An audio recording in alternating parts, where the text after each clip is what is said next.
River, have a look at this. Can you believe it? It's like St. Peter's. It looks exactly like St. Peter's. Tourists describing the Rotunda fresco, as quoted in the official capital guidebook, We the People. Welcome to part 2 of chapter 23 from Rulers of Evil, the Dome of the Great Sky.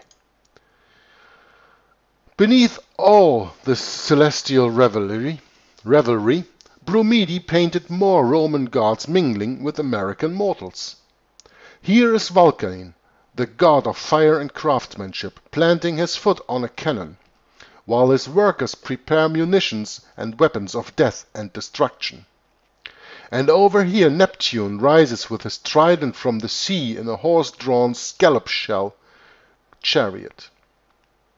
And where the wise mediatrix communicates with American scientists Benjamin Franklin, Samuel F.B. Morse, inventor of the code, and Robert Fulton, inventor of the steamship.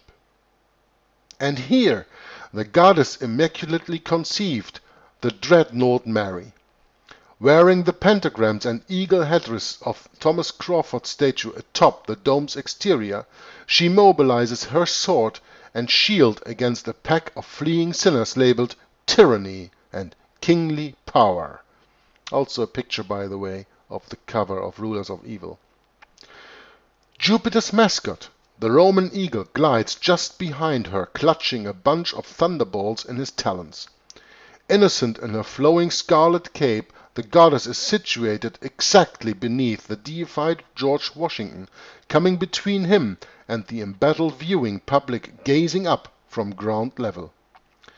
It is the graphic realization of Pio Nono's Ubi Primum, which decreed the Virgin Mary was, quote, set up between Christ and his church, always delivering the Christian people from their greatest calamities and from the snares and assaults of all their enemies. Unquote.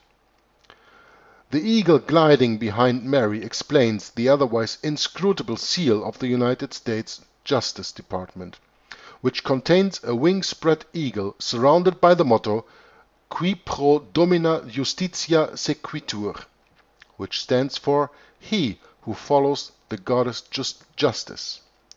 Persephone, or Minerva, the mediatrix, when judging the sinfully dead in Hades, was called Justitia, or Justice.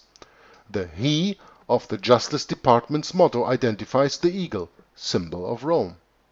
Rome follows the goddess Justice, that is, the immaculately conceived mother of God, in her judicial capacity.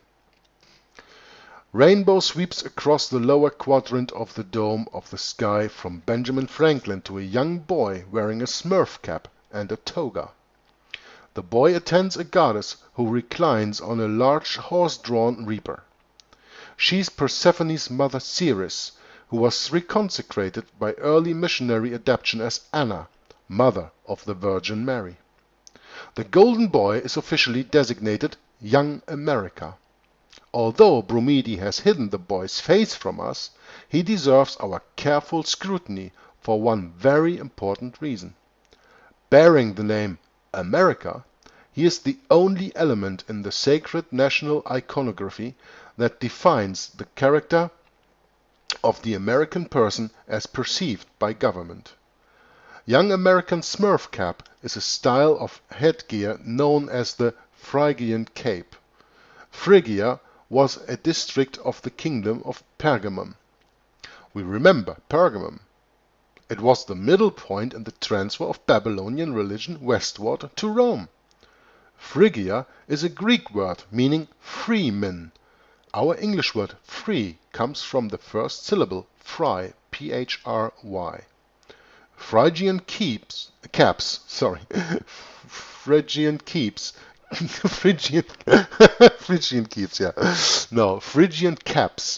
were given to freed Roman slaves to indicate their new liberated status. Roman law regards liberty as a conditional status. The freedom given to you by man can also be taken by man. Only the freedom given by God lasts eternal, I always say. Phrygian caps were given to freed Roman slaves to indicate their new liberated status, but Roman law regards liberty as a conditional status. Once granted by a patron, it could be revoked at any time for any cause. Phrygian cap freedom, then, means liberty. Freed Roman slaves, by the way, were called liberti, to please Caesar. Once again, Phrygian cap freedom, then, means liberty, to please Caesar. We remember from chapter 8 how Ignatius described such freedom in section 353.1 of his Spiritual Exercises. Quote, "We must put aside all judgment of our own, and keep the mind ever ready and prompt to obey in all things the hierarchical church. Of course, those liberty bold enough to protest that their superiors commanded lost their freedom, no matter how lucid and reasonable their own judgment might have been. They were reverted to slavery. Since the advent of the Febronian State Church, the reversion of Protestant liberty, or Protestants, to slavery has been so methodically insidious that it's hardly noticeable. The shackles are psychological, humanely fitted by increasing varieties of spiritual exercise. Like Aeneas, Anchises, Julius Ascanius, and their Trojan followers, most Americans are indeed Phrygian cap freemen, free to sacrifice their individuality to the greater glory of Rome." That means to sacrifice individuality for the collective purpose. As Virgil stated earlier in his work, as you remember from an earlier chapter of this book. I think it was chapter 21 or 22. You get the gist? If not, go back and read the chapter again. Most Americans are indeed Phrygian cap freemen, free to sacrifice their individuality for the greater glory of Rome. What is that else than patriotism where they got you with? You sacrifice your own life for the better of the state, right? But the state is Rome and not what you think it is. So, get out of the deception. Study this. Read the whole book again. The farther I go in this book, the more important seem to me the earlier chapters were. Think I have to read it also, all over again. Like Aeneas, Anchises, Julius Ascanius, and their Trojan followers, most Americans, let's say everyone who is not in a kind of power position, are indeed Phrygian freemen, cap freemen, free only to sacrifice their individuality to the greater glory of Rome. The black obelisk of Calah, which stands in the Babylonian-Assyrian wing of the British Museum, records the great accomplishments of the 9th century BC god king Shalmaneser II. In a scene depicting various monarchs paying obeisance to Babylon, we see one monarch kneeling before Shalmaneser, worshipping him. And this is the picture that I put in the video here. Shalmaneser in turn offers a sacrifice to an 8-pointed star set within a bird's wing and tail feathers. Inscriptions identify this kneeling monarch as King Jehu of Israel. Remarkably, according to the New Catholic Encyclopedia, Jehu's likeness here is the only known contemporaneously rendered portrait of a biblical personage. More remarkably, Jehu is wearing the Phrygian cap. Like Bromides' Young America, Jehu's liberty is subject to the mood of his god king. So here you read something that appears in the Bible, and you have a sketch from that. That is not from the Bible, that is from paganism, dealing with Jehu, a king of the Jews at that time, wearing the cap of freedom of the Phrygians, of the Roman freed slaves, a king wearing a slave's cap, bowing down to King Shalmaneser, worshipping him.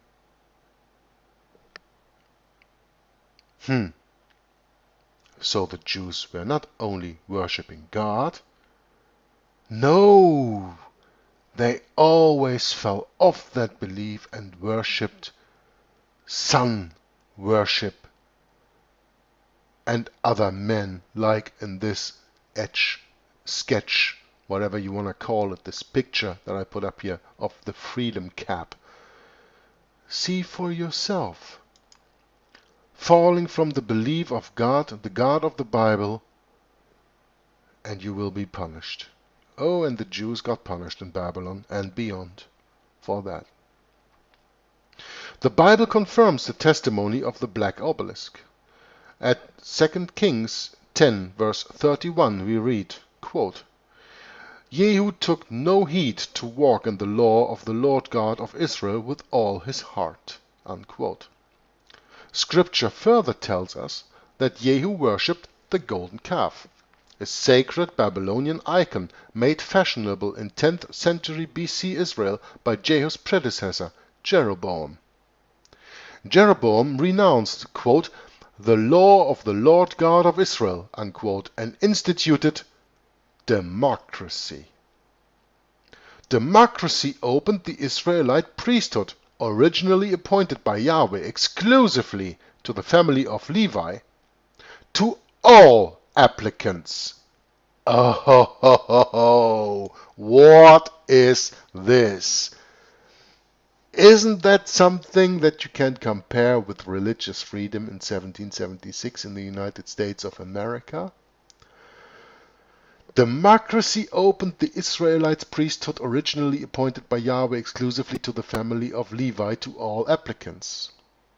Before 1776, the political world ruling in the United States of America, which were then 13 colonies, was only open to Protestants and not to Catholics.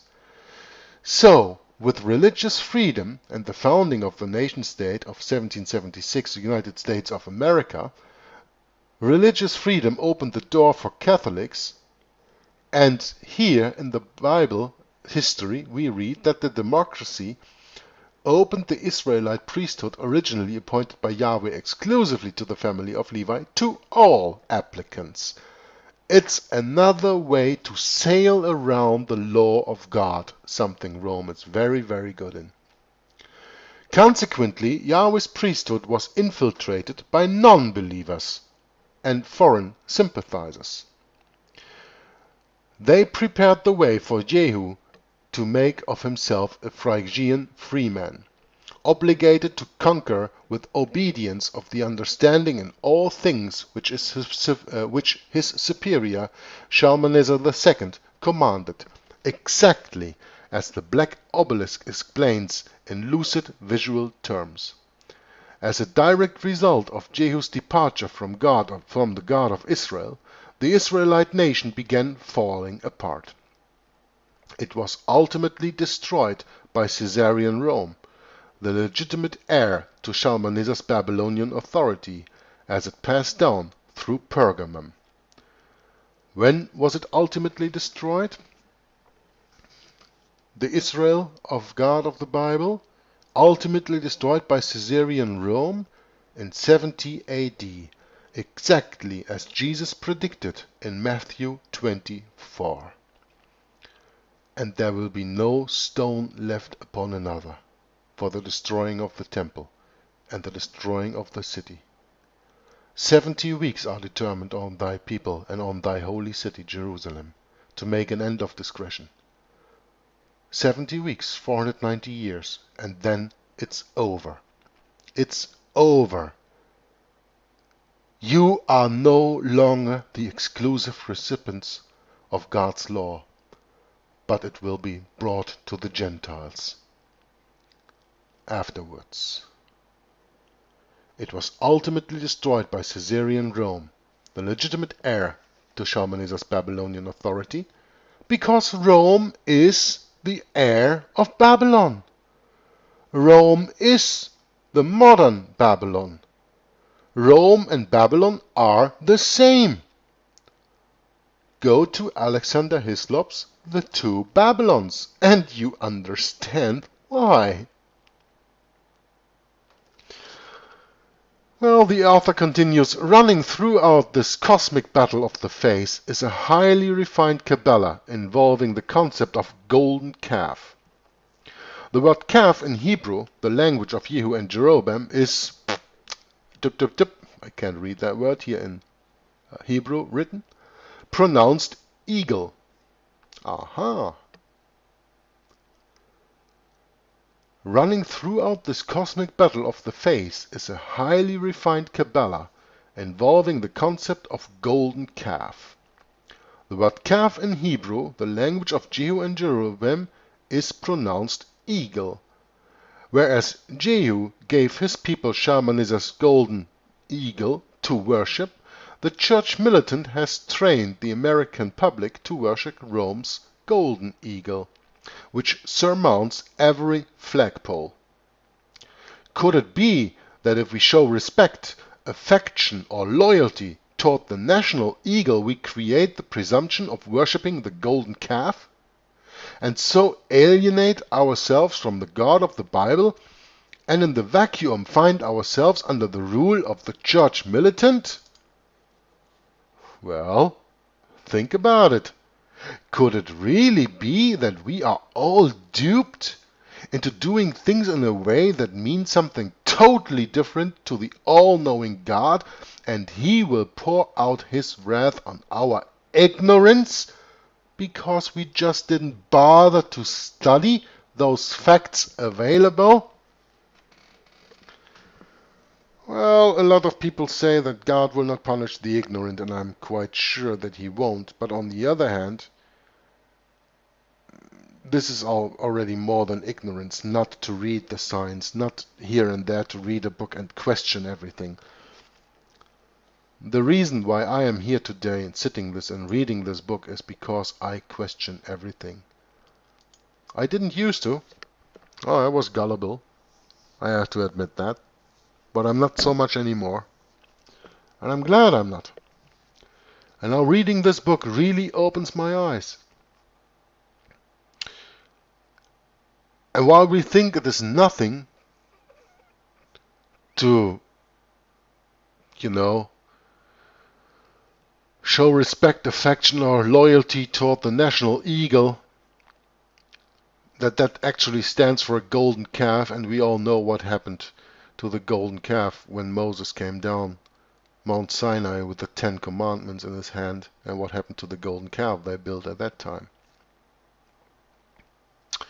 And we find ourselves under the rule of the church militant, regimini militante ecclesiae,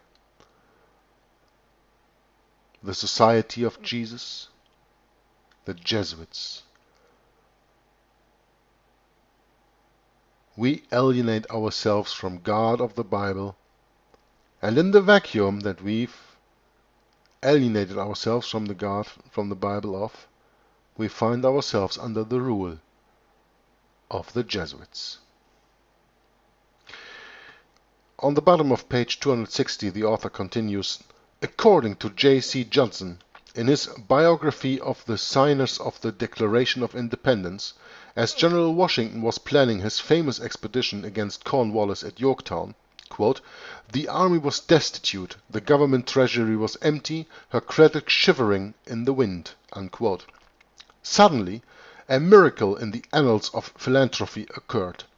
Robert Morris, Superintendent of Finance, the highest officer in the United States under the Articles of Confederation from 1781, personally raised 80 cannon and 100 pieces of field artillery. In addition, he raised, quote, all other necessary supplies not furnished from other sources, unquote, and became personally, quote, responsible to the amount of $1,400,000 upon his own notes, which were promptly paid at maturity. This enabled the American army to give the finishing stroke to the revolution and triumph in victory complete over a proud and merciless foe. Unquote. So goes a historian's version of how Robert Morris saved America. The official version is revealed in Constantino Bromidi's Apotheosis of Washington. Here we see Superintendent Morris gazing up from his account ledger at yet another Roman deity. We recognize the deity from the familiar caduceus in his right hand. From the winged scandal he is thrust to within kissing distance of Morris' lips. From the shadowy bag of gold and tantalizingly dangles in Morris's face. The deity is Mercury, the psychopomp, the trickster, the patron deity of commerce, deceivers, and thieves. Mercury, the brilliant, lovable Pied Piper deity who deceived the souls of sinful humanity into following him exuberantly down into the oblivion of Hades. Just as Sebastiano Ricci's painting subtly established the Mercury as the guiding spirit of modern Roman Catholicism, Bromidi's painting acknowledges the same deity's ascendancy over the fulfillment of the American Revolution. Amazing stuff, these pictures. Well, I'd say amazing stuff, these pictures. So now I have to check something here. Yeah, amazing stuff, these pictures, right? And now I'm going to give you a real good explanation of this. I'm going to open here another website from Hoocher.com, the Apotheosis of Washington, and I will give you an explanation that is not in the Book of Rulers of Evil, but that will go very deep into explanation and showing the pictures. So have a look and listen at my explanation I give to you. The Apotheosis of Washington is an image that would seem very strange to most of us, but not one that would have been viewed that way by many of our so-called founding fathers, among whom George Washington was a Mason. He, unlike other slave-owning founding fathers, did free his slaves upon his death. He did what was moral, ethical, and right.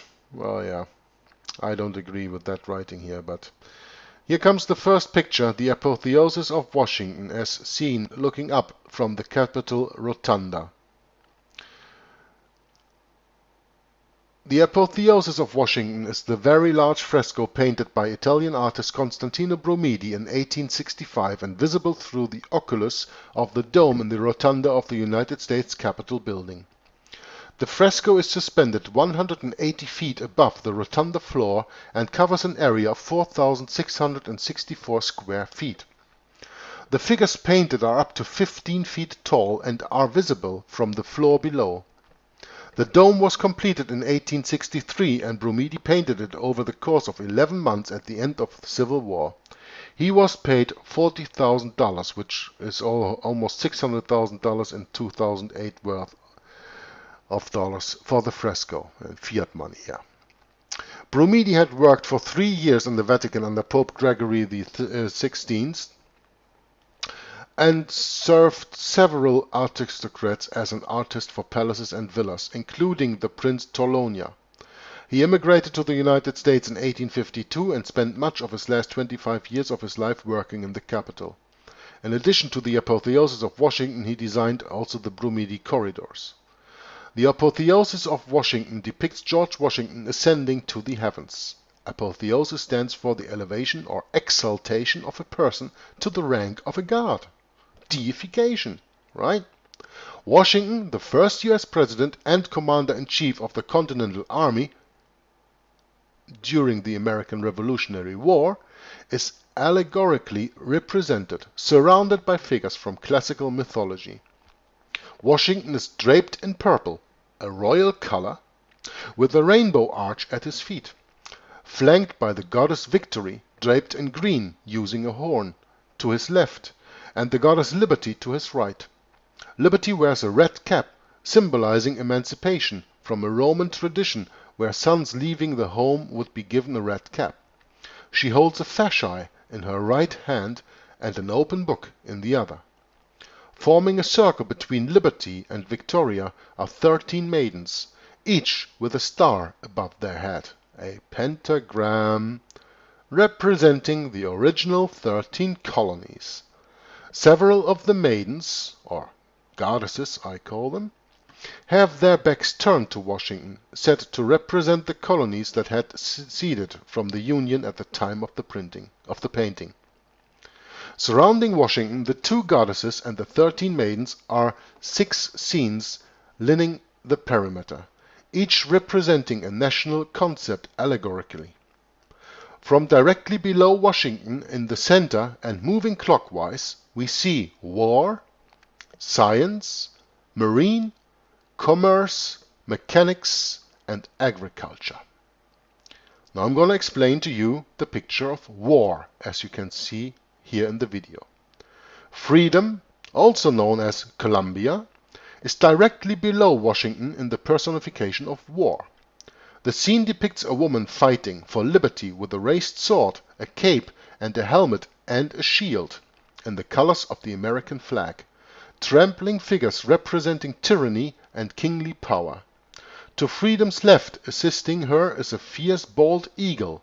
The bald eagle is the national bird of the United States, and as we have learned, also in Hebrew, the golden calf, carrying arrows and a thunderbolt, reminiscent of the arrows carried by the eagle in the Great Seal of the United States.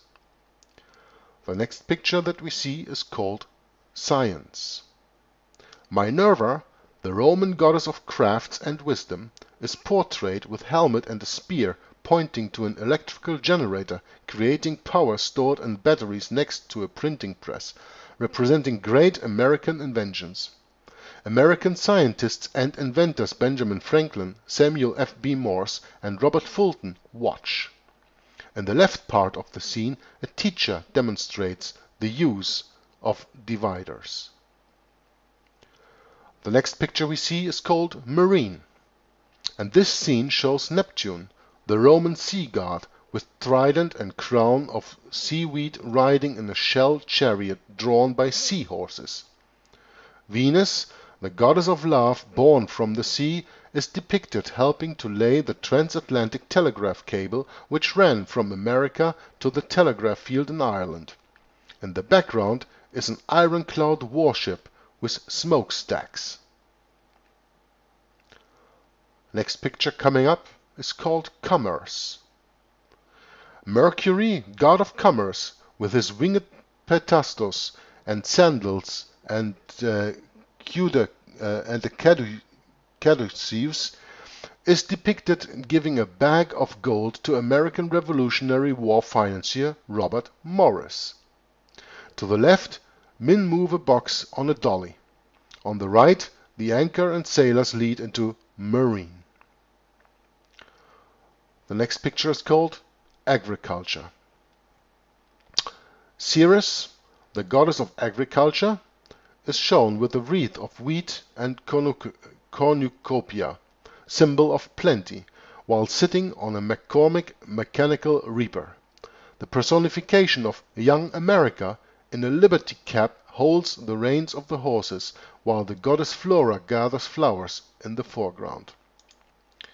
So now you got an explanation of these pictures, and I'm gonna add another one that was missing here, but I don't remember the name right now. You will see it in the video, but there's no description of that given, so I cannot explain that one. But this was already an extra explanation that was not given in the book Rulers of Evil that I found on another site.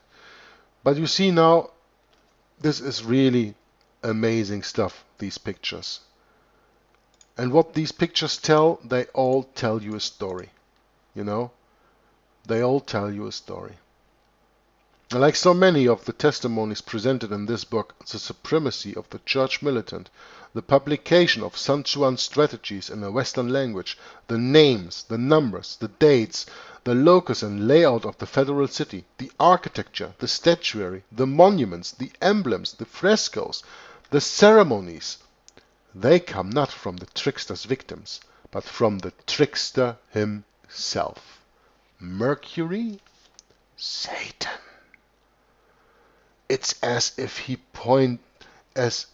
as if the point of the trick is to warn the victim beforehand in words and pictures that he or she is about to be tricked. A con is much sweeter when the mark actually consents to the con. That way the trickster's conscience is clear. Constantino Brumidi continued decorating the dome of the great sky well into his 70s. In 1879, at the age of 74, while painting Penn's treaty with the Indians, on the rotunda frieze, he slipped from the scaffold. Dangling 58 feet from the marble floor, he held on until help came. He escaped a deadly fall, but the shock of the experience killed him a few months later. And this continues chapter 23, the dome of the great sky. Hey! Quiet! Come here! Take a look! It looks like St. Peter's. Washington in the lap of Rome. The mirror image of the beast. It's like St. Peter's. Where are we? It's like St.